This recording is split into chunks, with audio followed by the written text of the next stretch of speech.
Ele voltará e toda dor acabará. Feliz sábado, igreja.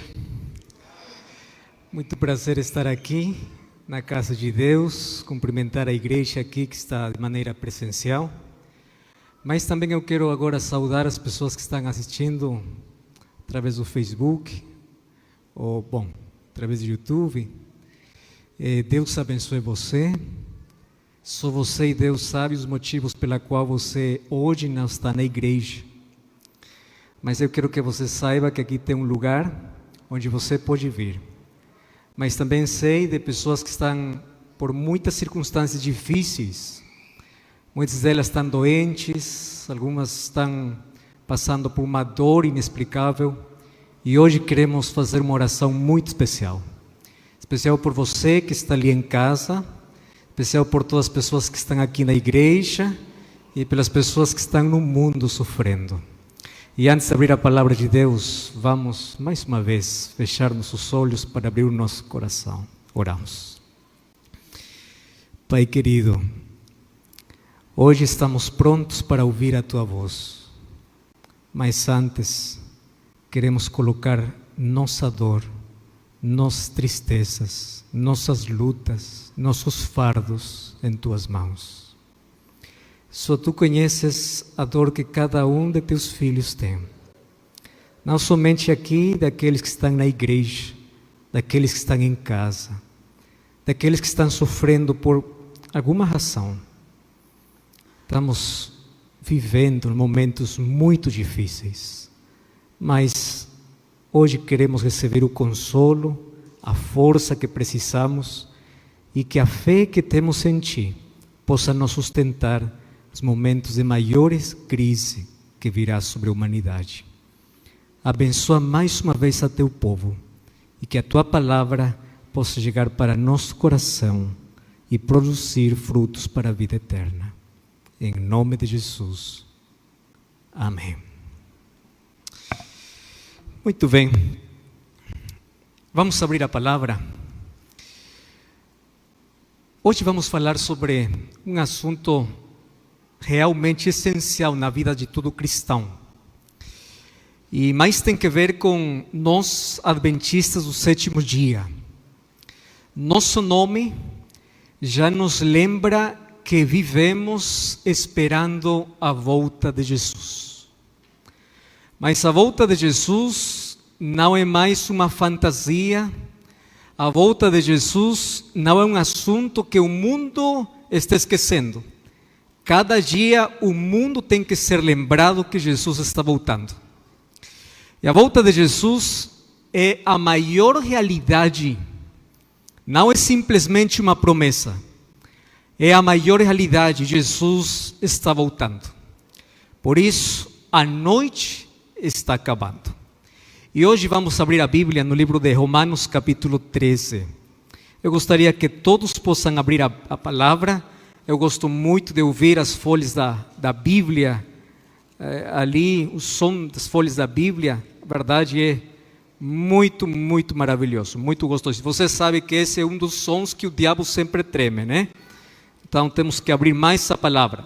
Vamos ao livro de Romanos, Romanos capítulo 13, e vamos a ler a partir do verso 11 ao verso 13.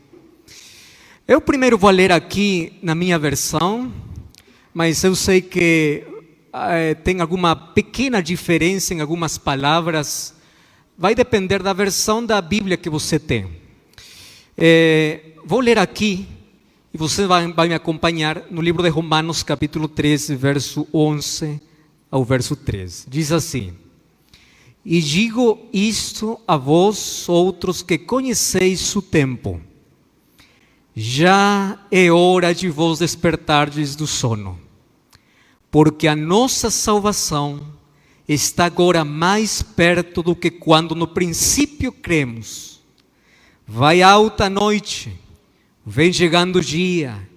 Deixemos, pois, as obras das trevas e revistamo-nos das armas da luz. Andemos dignamente, como em pleno dia, não em orgias, bebedices, não em impudícias, dissoluções, não em contendas e ciúmes, mas revesti-vos do Senhor Jesus Cristo, e nada disponhais para a carne no tocante às suas concupiscências. Agora eu gostaria que todos nós possamos ler na nova versão internacional. Bom, vamos ver se aqui vai funcionar esse assunto. Na versão internacional tem alguma ênfase muito especial. E como essa é uma versão que eu coloquei ali na tela, eu acho que todos podemos ler, tá bom? Eu ali coloquei algumas palavras em outra cor para dar um ênfase muito especial. Mas eu gostaria de ouvir também as suas vozes. Vamos ler todos juntos. Diz assim: façam isso, compreendendo o tempo em que vivemos. Chegou a hora. Que hora? Porque agora nossa salvação está mais próxima do que quando cremos. A noite, que diz, está quase acabando. O dia logo vem. Portanto, deixamos de lado as obras das trevas e vistamo-nos das armas da luz. Vamos para o último verso. Comportemo-nos com decência, como quem age à luz do dia. Agora todos juntos. Revistam-se do Senhor Jesus Cristo. Não fiquem premeditando como satisfazer os desejos da carne. Hoje eu quero falar sobre 4 assuntos importantes que ressalta o apóstolo Paulo. Eu sublinhei ali 4 palavras, na verdade são 5, mas vamos cortar porque vamos colocar a última palavra que vai se repetir 2 vezes. Mas hoje vamos analisar 4 palavras importantes na vida do cristão do século 21. Na vida do cristão, daqueles que estão hoje aguardando a volta de Jesus. E essas 4 palavras são: compreendendo, despertar, deixar as obras das trevas e vestir a armadura da luz. A palavra vestir vai repetir mais uma vez no último verso, quando diz: revistam-se do Senhor Jesus Cristo. Bom, 4 palavras importantes. Eu estive ali analisando e pesquisando um pouquinho o contexto no que o apóstolo Paulo falou, e o capítulo 13 fala sobre como o cristão deve viver, como deve ser seu comportamento com as autoridades, como é que o cristão tem que amar as pessoas, como tem que perdoar, como tem que viver aguardando a volta de Jesus. Mas para que todos nós possamos aguardar realmente a volta de Jesus, temos que 4 coisas ser cientes. A primeira, você tem que compreender o tempo que vivemos. Olha só, a pessoa que não compreende o tempo em que vive, não vai despertar. Quando é que o cristão vai acordar? Quando o cristão vai despertar? Quando compreende o tempo. Número 2, quando o cristão vai deixar as obras das trevas? Quando compreende o tempo. Número 3, quando o cristão vai vestir e revestir do Senhor Jesus Cristo? Quando compreende o tempo. Então vamos para a primeira parte. Que coisa significa compreender o tempo?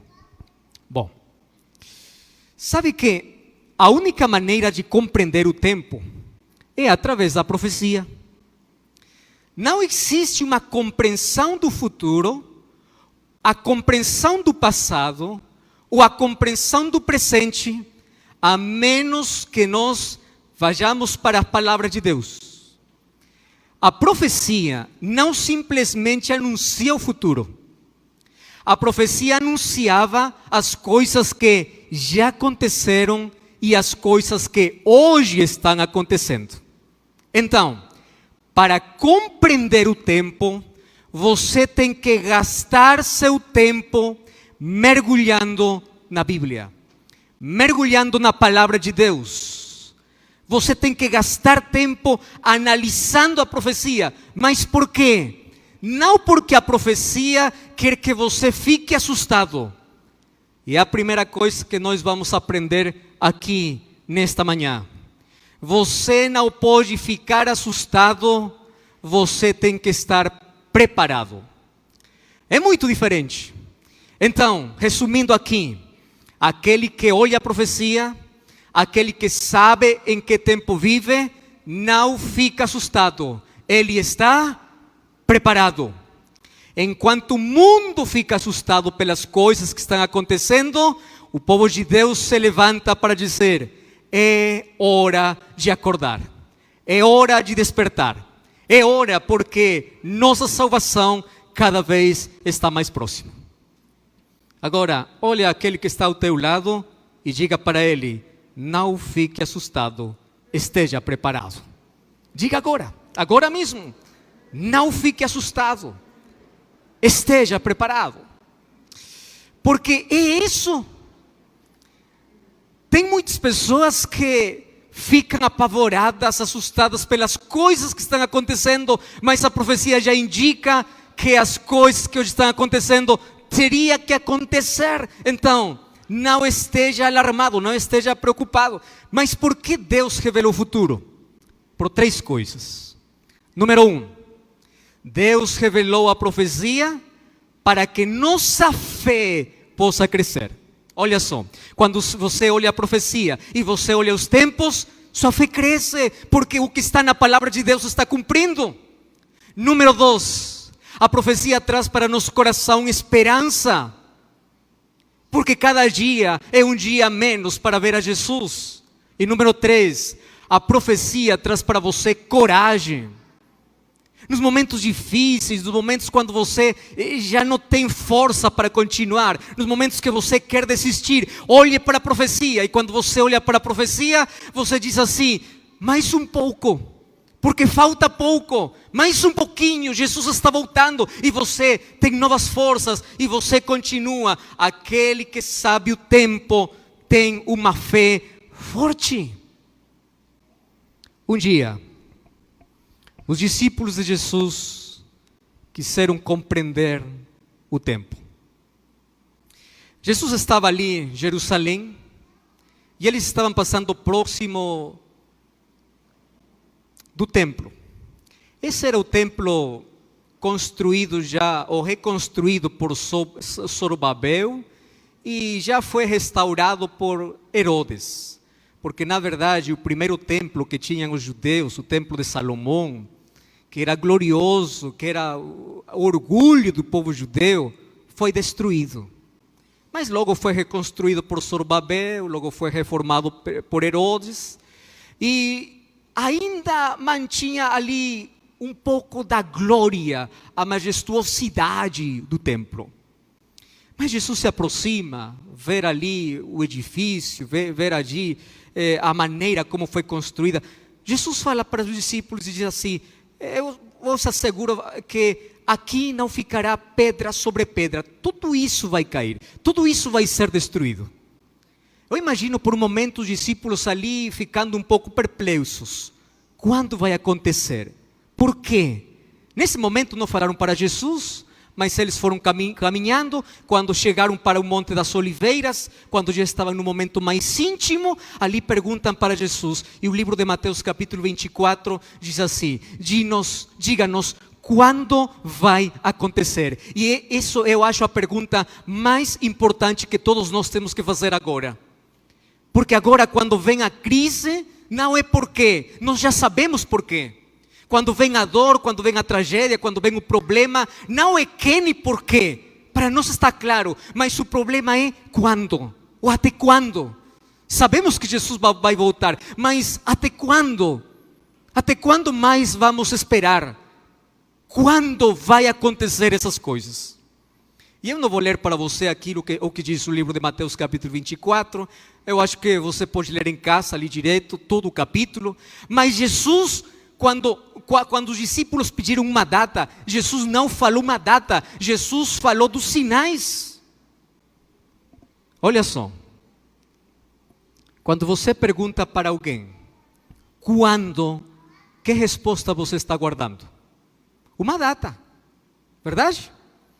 Quando? Você está esperando uma data, mas Jesus não disse uma data. Jesus coloca pelo menos 5 tipos de sinais em diferentes ambientes. Vamos começar. E o capítulo 24, verso 3 diz: olha só, mira que ninguém os engane vocês. O primeiro sinal que Jesus coloca tem que ver dentro no mundo religioso. Porque antes da volta de Jesus, o mundo estaria em uma confusão religiosa. Se levantarão falsos cristos, falsos mestres, se levantarão novas igrejas, tomando a palavra de Deus, tomando o nome de Deus, falando de Deus, fazendo milagres, mas enganando o povo.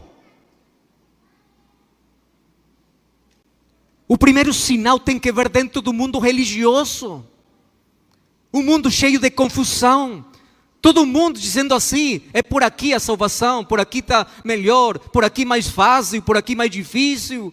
E cada dia está se abrindo mais uma nova igreja, mas a maioria das igrejas, infelizmente, se abrem para negociar a fé, para colocar a palavra de Deus não acima de tudo, mas simplesmente para tomar o nome de Deus para seus próprios interesses. E logo Jesus fala e diz assim: mas não simplesmente no mundo religioso, também vai ser no mundo político. E qual nome as coisas que vão acontecer no mundo político? Vocês vão ouvir guerras, rumores de guerras, vai haver corrupção, as coisas vão ficar ruins, vai haver muita dor, mas tranquilos, faz parte do pacote dos sinais antes da volta. Lembra o que estou falando agora? Confusão, guerras, rumores de guerras, mas não somente no mundo político, também no mundo social, ou também na sociedade. Que coisa vai haver? Jesus diz no verso 12, porque a maldade aumenta, o amor diminui. E isso eu não tenho mais que falar, né? Hoje cada vez estamos vivendo numa sociedade mais desconfiada. Que difícil é acreditar em alguém que vem para pedir ajuda, porque você não sabe se realmente precisa ajuda. Faz algum tempo, uma irmã falou para mim e disse: pastor, a Bíblia fala que eu tenho que ser bondoso, tenho que amar as pessoas, mas agora eu não consigo mais olhar para as pessoas como antes olhava. O que aconteceu, irmã? Um dia, um menino de 7 anos ali bateu a minha porta. Eu saí, ele estava todo sujo, com umas roupas acabadas, e ele me disse: eu tenho fome, você poderia me dar alguma coisa para comer? Você não sabe a dor que eu sentia ao ver aquela criança, porque ele falou para mim que era uma criança abandonada. Pastor, nesse momento, diz ela, eu deixei a porta aberta, eu deixei o menino ali na sala, eu fui para a cozinha procurar alguma coisa, e enquanto estava preparando uma coisa para voltar, quando voltei com o alimento, não achei nem o menino, nem meu sofá, nem minha TV, nem nada. Tudo desapareceu. Agora, você acha que quando eu vejo uma criança pedindo ajuda, você acha que eu vou ajudar? Porque a maldade se multiplica, o amor diminui. Cada vez encontramos maior maldade, menor solidariedade. A maldade está multiplicada. Olha só, agora pais matam seus filhos, filhos planejam a morte dos pais. Veja só o que aconteceu nessa semana. Lá na Colômbia, foi aprovada a lei do aborto. E cada vez a maldade se multiplica, o coração humano é mais insensível. Mas não somente no social. Jesus diz assim: haverá sinais no mundo ambiental, ou seja, na natureza. E você hoje precisa olhar para a notícia. A natureza parece que está enlouquecida. A natureza está furiosa. Cada vez mais tornados, mais inundações, cada vez mais coisas acontecendo em menor tempo. Cada dia tanta dor. Pessoas ali que construíram tantas coisas na sua vida, veem que tudo é destruído pela força da chuva, pela força e a fúria da natureza. Parece que a natureza está gritando, está dizendo: povo, acorda, mundo, acorda. Mas ninguém quer ouvir. Mas Jesus, no verso 29 em adiante, 29, ele fala de sinais específicos na natureza. E sabe o que diz? Antes da volta de Jesus, o sol se escurecerá, a lua não vai dar seu resplandor, e as estrelas do céu vai cair. Você acha que essa profecia já não teve seu cumprimento? Claro que sim. Quando você vai para revisar nos livros da história, qual é o dia escuro da humanidade, onde a ciência não tem explicação, você vai encontrar a seguinte data: 19 de maio do ano de 1780. Não era um eclipse, porque você sabe que temos fenômenos naturais e fenômenos sobrenaturais. E o que aconteceu no 19 de maio do ano de 1780 não tem explicação científica. Não tem. É um dia escuro. Aquela mesma noite do 19 de maio de 1780, a lua apareceu como banhada ou ensanguentada, cheia de sangue. Diz que o povo gritava, as pessoas gritavam dizendo: o fim chegou, o fim chegou. E quando as estrelas caíram? Tem um livro que fala sobre a queda dos meteoritos. E diz que aproximadamente entre as 2 e 4 horas da manhã, em Nova Inglaterra, caíram mais de 4 bilhões de meteoritos. E isso aconteceu no 19 de novembro do ano de 1833. Ou 13 de novembro do ano de 1833. Aquele dia o céu ficou iluminado. As pessoas olhavam com tanta expectativa. Mas agora você olha e diz assim: a natureza está enlouquecida. O plano político está como está agora, cheio de medo, de terror. Agora no social a maldade aumentou. Você olha para todos os sinais e você pergunta: e agora quando? Já tudo tem seu cumprimento. Já tudo se cumpriu. Que coisa vai faltar para que aconteça o maior evento da história? Mas olha só, o último sinal que Jesus fala em Mateus capítulo 24 não tem que ver com terremoto. O último sinal não tem que ver com pandemia. O último sinal não tem que ver com fome. O último sinal não tem que ver com guerra. O último sinal da volta de Jesus está em Mateus capítulo 24, verso 14. E que diz Mateus 24, 14? E será pregado o evangelho para testemunho de todas as nações, então virá o fim. O último sinal é a pregação do evangelho. É por isso que quando diz: povo acorda, igreja acorda, igreja desperta, está dizendo: vamos pregar, porque o mundo tem o coração ferido e precisa do remédio. E o remédio para o mundo doente é o evangelho. Esse é o remédio. Você sabe que o evangelho tem o maior poder transformador. O evangelho pode converter o maior dos pecadores em cidadãos para o reino dos céus. Amém? É isso que nós temos agora. É isso que nós temos que pregar. O evangelho tem que ser pregado, então virá o fim. E eu fiquei ali bem muito feliz quando eu escutei algumas notícias que estão acontecendo lá no Meio Oriente. Você sabe que tem pessoas agora que estão tendo sonhos para se convertir ao cristianismo. Pessoas que estão recebendo a palavra através dos meios de comunicação, de uma maneira que ninguém imaginou em algum momento. O evangelho tem pressa, o evangelho tem urgência, o evangelho tem que ser pregado em todo mundo. Então diz, virá o fim e todos nós precisamos de pregar no evangelho. Mas faz algum tempo, alguém falou para mim, diz assim: pastor, mas como assim? Isso é difícil de acontecer. Cada dia nascem novas pessoas. Cada vez quando olhamos como o cristianismo, em lugar de crescer muito, parece que se mantém ali no tempo, e o crescimento que temos dentro do mundo cristão é muito pouco. Você vai para pesquisar quais são as religiões que mais estão crescendo no mundo, você vai ver que os muçulmanos estão crescendo, os budistas estão crescendo, e o cristianismo tem um breve crescimento, um pouco crescimento. Mas como vai acontecer? E você sabe qual é a esperança? O evangelho está nas mãos de Deus, não nas mãos da igreja.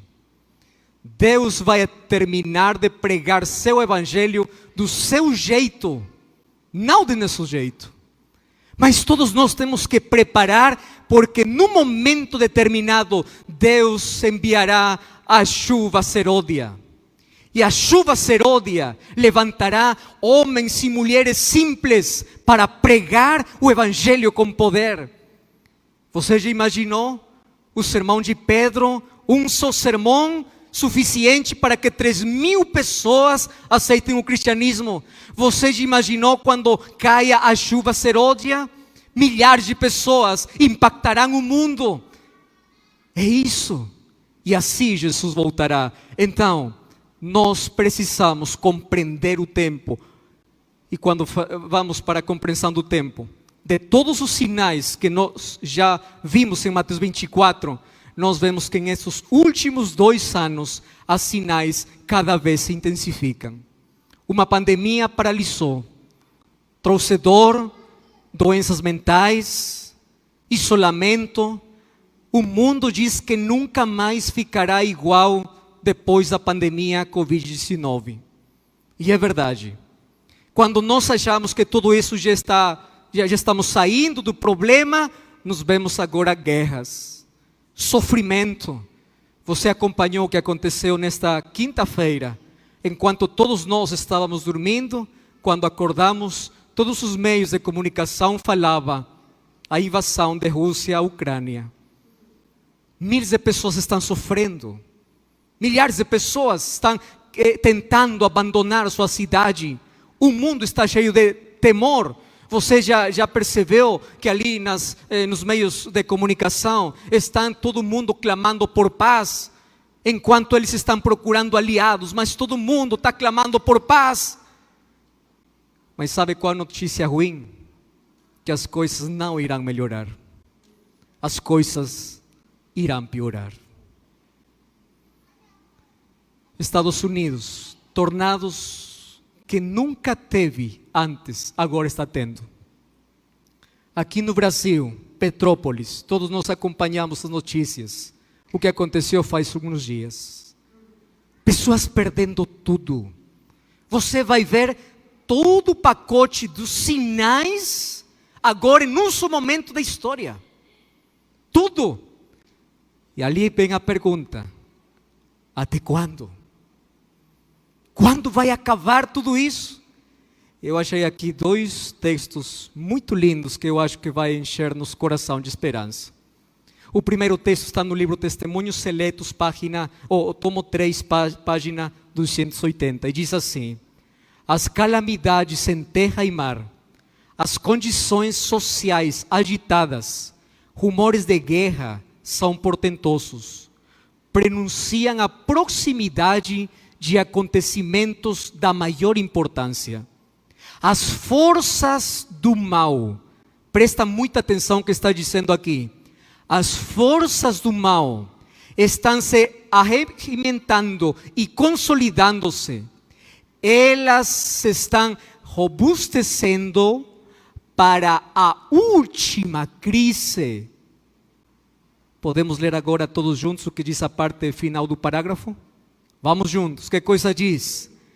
Grandes mudanças estão prestes a operar-se no mundo e os acontecimentos finais serão rápidos. Tem outro texto, Profetas e Reis, página 278. Estamos no limiar da crise dos séculos. Em rápida sucessão, os juízos de Deus se seguirão uns aos outros. Vamos ler todos juntos agora. Quais são esses juízos de Deus? Vamos todos. Fogo, inundações, terremotos, com guerras e derramamento de sangue. Por isso, aquele que conhece o tempo, o que vai acontecer com ele? Vai despertar do sono. Você sabe que essa palavra aparece de novo no livro de 1 Tessalonicenses capítulo 5, versículos 5 e 6, diz: acorda, desperta, você que está dormindo e você que conhece a luz, desperta, esteja preparado. E você sabe que Jesus, no livro de Mateus capítulo 25, ele nos ensina como nós podemos acordar, despertar do sono. E eu quero falar de maneira muito breve 3 coisas que você tem que fazer para acordar. E Jesus contou 3 parábolas no capítulo 25 do livro de Mateus. A primeira parábola, você lembra? As 10 virgens. A segunda parábola, dos talentos. E a terceira parábola, das ovelhas e os cabritos. Que coisa tem que me ensinar essas 3 parábolas? Número 1.